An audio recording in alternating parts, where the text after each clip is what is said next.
কেরানীগঞ্জের তৈলঘাটে ড্রাই ডকে ওঠানো হয়েছে। টেকনাফ থেকে সেন্ট মার্টিনে চলাচল করত, তো এই জাহাজটিকেই উঠানো হয়েছে কেরানীগঞ্জের ড্রাই ডকে। আপনারা দেখতে পাচ্ছেন এই যে প্রোপেলার, যেহেতু এটি লোনা পানিতে চলাচল করে তাই তলদেশের অবস্থা একদম বাজে হয়ে আছে, মানে মরিচা ধরছে, কারণ লোনা পানি অনেক ক্ষতি করে জাহাজের। তো এই হলো প্রোপেলার, তারপরে হলো শুকান।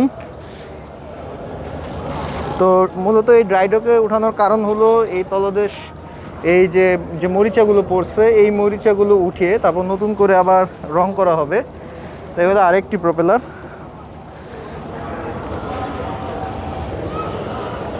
তো ইতিমধ্যে কাজ শুরু হয়েছে এই জাহাজটিতে।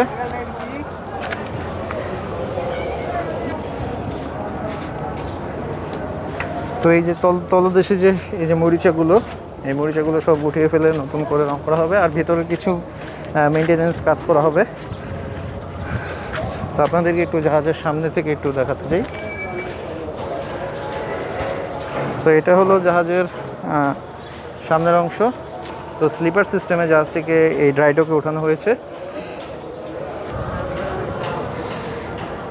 আবার কাজ শেষ হলে এই স্লিপার সিস্টেমেই জাহাজটিকে আবার নদীতে ভাসানো হবে।